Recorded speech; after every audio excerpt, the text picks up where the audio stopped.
High বন্ধুরা, কেমন আছো? আশা করি ভালো আছো। আবারও নিয়ে চলে এলাম নতুন একটা ভিডিও।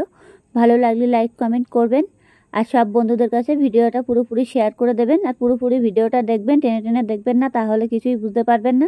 দেখতেই পাচ্ছ, দেখো আমি এখানে মাংস নিয়ে এসেছি। এগুলো সলিড মাংস নিতে হবে, আর অবশ্যই মাংসটাকে ভালো করে ধুয়ে নিতে হবে যাতে কোনো গন্ধভাবটা না থাকে।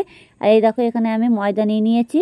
এই যে এটা ময়দা নিতে হবে, আর এখানে ময়দাটা নিয়ে ভালো করে এটা ময়ান দিতে হবে যেটি হোক। এবার ভালো করে এটা মেখে নিতে হবে। একটু হালকা পরিমাণে লবণ দিতে হবে, আর একটু তেল দিতে হবে, যেমন লুচিটা হবে আর কি, তেমনভাবে করে এটাকে ভালো করে ময়ান দিয়ে এটাকে ভালো করে জল দিয়ে পুরো মেখে নেবো আমি এখন। একদম পুরো ঝোল করা যাবে না, যেটি হোক একটু টাইট টাইট থাকবে।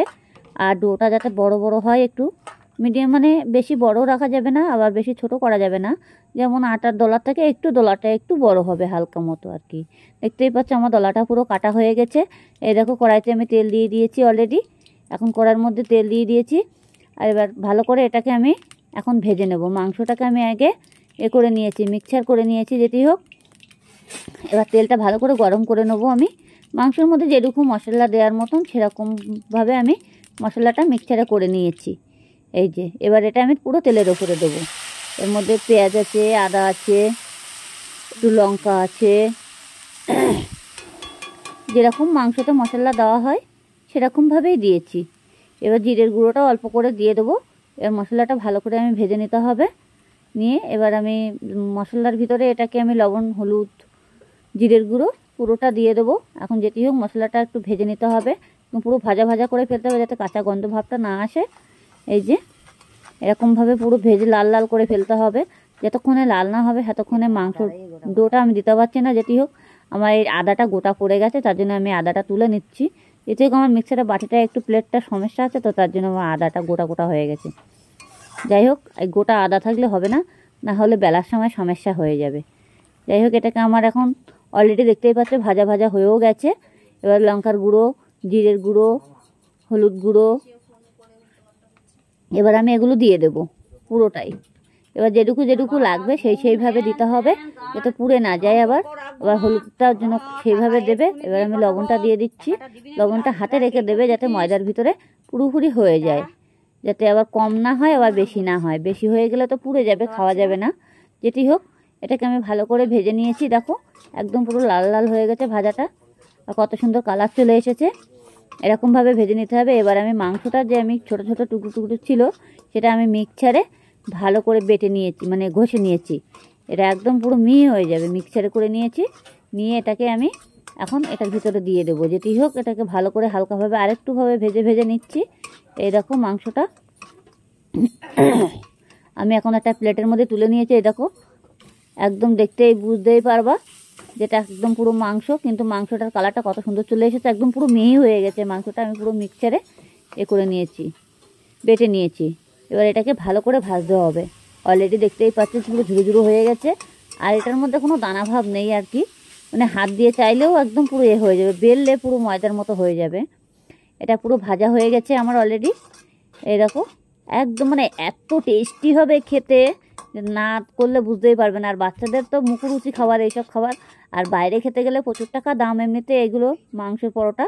যাই হোক, এই দেখো আমার ডোটা করা ছিল, দলাটা, সেই দলাটা দিয়ে আমি এখন আস্তে আস্তে করে আমি এটাকে ভালো করে মুড়ে নেব।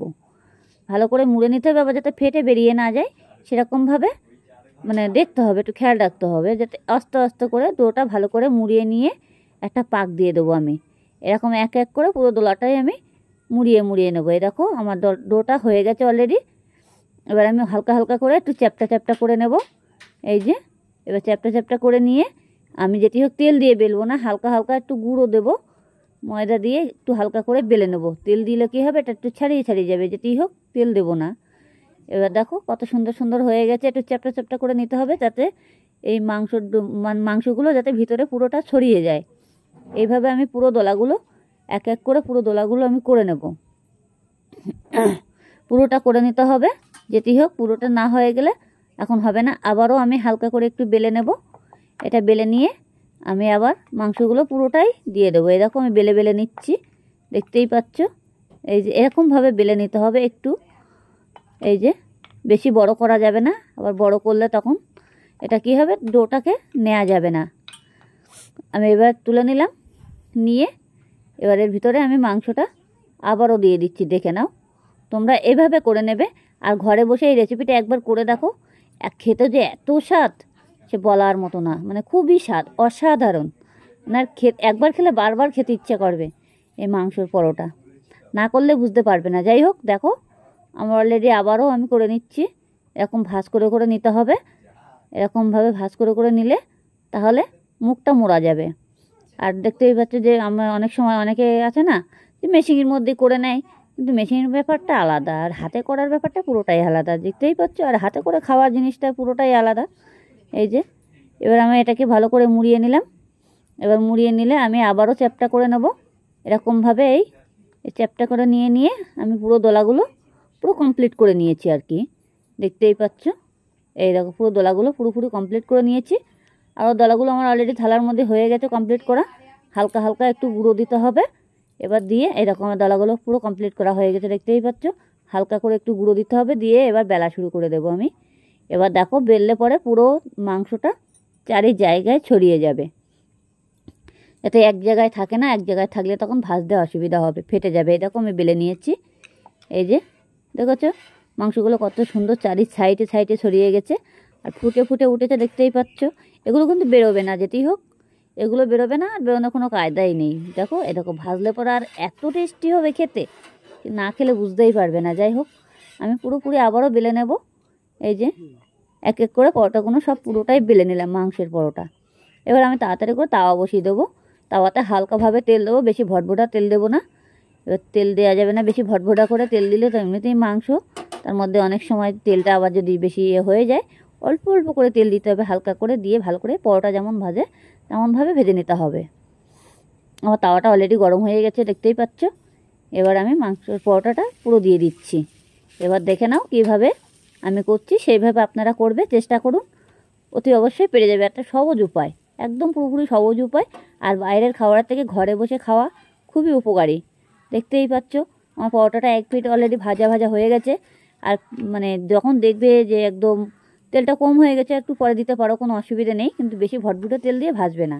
বেশি ভটভুটো তেল দিলে কী হবে, মাংসতে টেনে নেবে, তখন তেল তেলে ভাব হয়ে যাবে। এর জন্য বেশি ভটভুটো তেল দেওয়া যাবে না, হালকা হালকা তেল দিতে হবে আর হালকাভাবে ভাজতে হবে। আর যাতে গ্যাসটাকে বেশি পুরো বাড়ানো যাবে না, মানে আর বেশি লো করাও যাবে না, মানে মিডিয়ামভাবে হালকাভাবে রাখতে হবে। যখন যে দেখবে যে তাওয়াটা গরম হয়নি, তখন তো একটু বাড়িয়ে দিলে, তারপরে হালকা করে একটু কমিয়ে দিলে, এই যে এইভাবে পুরোপুরি ভেজে নিতে হবে। দেখো অলরেডি এটা দেখতেই পাচ্ছ একদম পুরো ভাজা ভাজা হয়ে গেছে। আর খেতে যে এত টেস্টি হবে, একবার না খেলে বুঝতেই পারবে না। ঘরে বসে এই রেসিপিটা অতি অবশ্যই একবার চেষ্টা করে দেখুন, তাহলে বুঝতে পারবে যে খেতে কত স্বাদ। যাই হোক, এরকমভাবে পুরোপুরি ভেজে নিতে হবে। এই যে আমি যেভাবে যেভাবে ভেজে নিচ্ছি দেখে নাও, দেখে নিয়ে সেইভাবে করো। আর এমনি এটা দোকানে একটা পরোটা খেতে গেলে প্রচুর টাকা দাম। আর মাংস রুটি তো সবাই খায়, কিন্তু মাংসের পরোটা তো অনেকে খায়নি, অনেকে বুঝতে পারে না যে জিনিসটা খেতে কেমন লাগে, কি খারাপ লাগবে কি ভালো লাগবে। যাই হোক, আমি আবার একটু হালকাভাবে তেল দিয়ে দিচ্ছি। এবার তেলটা দিয়ে দিলাম, দিয়ে এটাকে ভালো করে এপিট ওপিট করে পুরোপুরি ভেজে নিচ্ছি।